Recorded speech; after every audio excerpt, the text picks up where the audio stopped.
Dans cet exercice, on se donne un sous-ensemble de l'ensemble des matrices inversibles, fini, non vide et stable par produit. On vous demande de montrer que cet ensemble contient nécessairement l'identité, de montrer qu'il est stable par le passage à l'inverse. Puis ensuite, on définit une matrice comme étant la moyenne des éléments de G. On vous demande de démontrer des propriétés sur cette moyenne, que P est notamment un projecteur, et on vous demande de regarder le cas limite où P est un projecteur inversible, c'est-à-dire P est égal à l'identité. Pour la première question, nous devons montrer que l'identité est nécessairement un élément de G. Je vais exploiter le fait que l'ensemble G n'est pas l'ensemble vide pour prendre un élément dedans. Cet élément, je vais l'appeler A. Ça nous permettra peut-être de montrer que l'identité est dans G et que A-1 est aussi dans G. Donc je prends un élément de A, quelconque, et pour démontrer que l'identité et l'inverse sont dedans, je vais former un sous-ensemble de G formé avec des éléments qui font intervenir A. Étant donné que l'ensemble est stable par produit, je vais considérer l'ensemble des A puissance n où n appartient à une étoile, c'est-à-dire l'ensemble qui est constitué par A carré, par A cube, par A4. Comme l'ensemble est stable par produit, ceci est évidemment un sous-ensemble de G, c'est la stabilité par produit. Alors cet ensemble-là contient toutes les puissances de A, mais est un ensemble fini, puisqu'il est inclus dans G et que G est un ensemble fini. Donc, étant inclus dans un ensemble fini, l'ensemble des puissances entières non nulles de A est lui-même un ensemble fini. Ce qui permet de dire qu'on peut trouver deux nombres que je vais appeler P et Q, des entiers naturels tous les deux non nuls, distincts, donc que je peux ordonner, est tel que A à la puissance P est égal à A à la puissance Q. Effectivement, si toutes les puissances étaient distinctes, cet ensemble serait infini, ce qui contredit qu'ils sont inclus dans un ensemble fini. Donc je peux me ramener à cette situation, et comme je sais que la matrice A est une matrice inversible, je vais pouvoir me servir de l'inversibilité de A et de cette relation pour me ramener à la matrice identité ici. Qu'est-ce qu'il suffit que je fasse? Eh bien, je pars de l'égalité A à la puissance P est égal à A à la puissance Q, et on multiplie suffisamment de fois par A-1 pour faire le ménage. Alors pour arriver à l'identité, étant donné que P est plus petit que Q, on va le faire P fois. À chaque fois que je multiplie par A-1, j'abaisse la puissance d'une unité, donc si je multiplie P fois par A-1, ce terme-là devient l'identité, et ce terme-là devient A exposant Q-P. Or, la puissance qui est ici, Q-P, est un entier naturel non nul, puisque Q est supposé strictement plus grand que P. Donc cet élément fait bien partie de l'ensemble qui est ici, donc fait bien partie de l'ensemble G. On vient donc de démontrer que l'identité est bien un élément de G. Vous notez que pour pouvoir aller jusqu'à l'inverse de A, il suffit de multiplier une dernière fois par A. Pour pouvoir récupérer la matrice A-1, on multiplie encore une fois, juste une fois, par la matrice A-1. Puisque cette relation va donner donc une égalité sur A-1, on obtient que A-1 est égal à A à la puissance Q-P-1.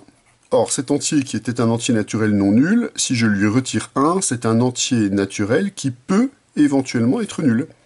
Mais si cet entier est nul, je récupère A à la puissance 0, qui est la matrice identité. Or, on vient de démontrer que la matrice identité est un élément de G. Donc cet élément-là, soit il est égal à l'identité, soit il est élément de cet ensemble qui est formé d'éléments de G. Dans tous les cas, on a montré que la matrice A-1 appartenait à G. On vient donc de démontrer qu'un ensemble vérifiant cette propriété contient nécessairement l'identité et est stable par passage à l'inverse. Alors on pose maintenant que par définition, P, il faut bien le voir comme ça, P est exactement la moyenne des éléments de l'ensemble G. C'est-à-dire si je note M, le nombre d'éléments qu'il y a dans G, et si je note M1, etc. jusqu'à MM, l'ensemble des éléments de G, vous récupérez donc que P s'écrit sous cette forme-là. Donc là j'ai noté G, l'ensemble des matrices, il y en a M distinctes, suivant. Donc on fait la moyenne des éléments de cet ensemble. Alors l'objectif c'est de démontrer que quand je prends une autre matrice A de G, AP est égal à PA, et l'objectif final est de démontrer que P est un projecteur.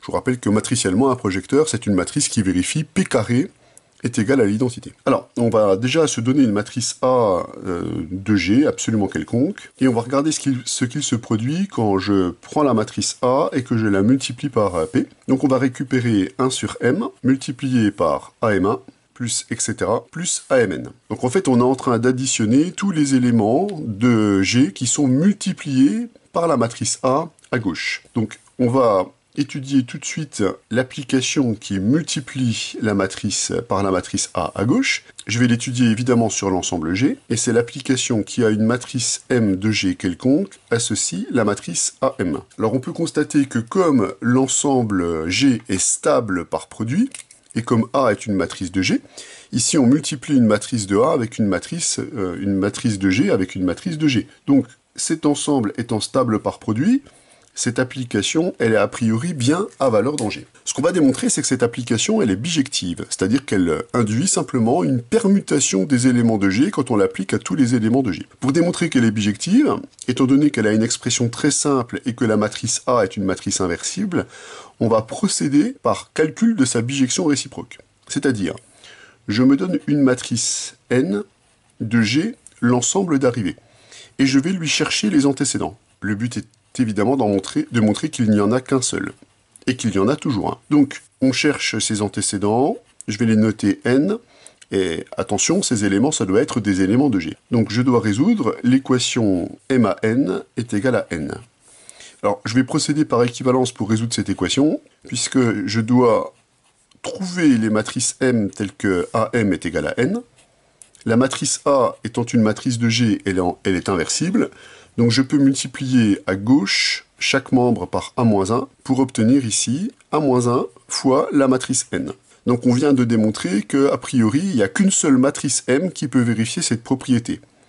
Mais pour que cette matrice soit validée comme étant un antécédent, il faut absolument vérifier qu'elle est bien dans l'ensemble G. Or, la matrice A-1 est une matrice de G comme nous l'avons démontré dans la question 1. La matrice N est une matrice de G, ça c'est par définition, je prends un élément de l'ensemble d'arrivée. Donc en utilisant une nouvelle fois la stabilité par produit, on obtient que la matrice M qu'on a obtenue ici, qui est égale à A-1 fois N, est donc bien une matrice de G. On vient donc de démontrer que tout élément de l'ensemble d'arrivée admet exactement un et un seul antécédent dans l'ensemble de départ. On vient de démontrer que l'application MA est une bijection entre G et G. Ce qui veut donc dire que si vous l'appliquez à tous les éléments de G, elle va simplement les permuter. Donc cette application est simplement une permutation de G. Alors maintenant qu'on a établi cette propriété, vous pouvez noter que l'application MA est une permutation des éléments de G, mais si vous prenez l'application LA qui est définie sur G et qui a une matrice de G associe la matrice M multipliée par A, le même raisonnement nous dit que c'est une bijection de G dans G. On peut faire le raisonnement à droite et à gauche, ça je vous laisse le faire. Donc c'est parti, on va passer maintenant au calcul de la matrice AP. Donc je reprends ma matrice G quelconque et je calcule la matrice AP. Donc avec les notations que j'ai prises ici, je vais récupérer par distributivité du produit matriciel, donc 1 sur M multiplié par AM1 plus etc. plus AMN.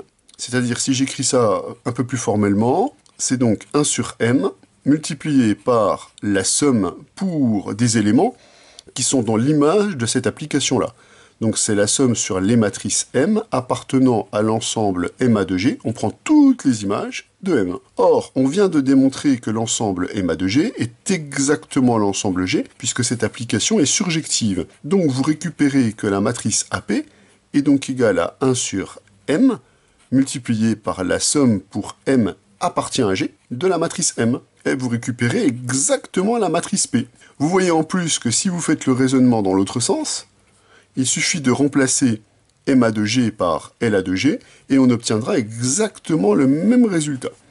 Donc vous récupérez que la matrice AP est bien égale à la matrice PA, mais l'information supplémentaire, c'est qu'elle est égale à la matrice P.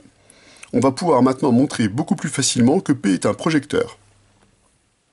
Pour montrer que P est un projecteur, je vous rappelle qu'on doit calculer P carré, et on doit montrer qu'on obtient la matrice P. Alors vous allez voir ce qu'on va faire, c'est que je vais laisser une des matrices P sous cette forme-là, et pour l'autre matrice, je vais utiliser sa définition. C'est-à-dire je l'écris comme 1 sur M multiplié par la moyenne des éléments de G.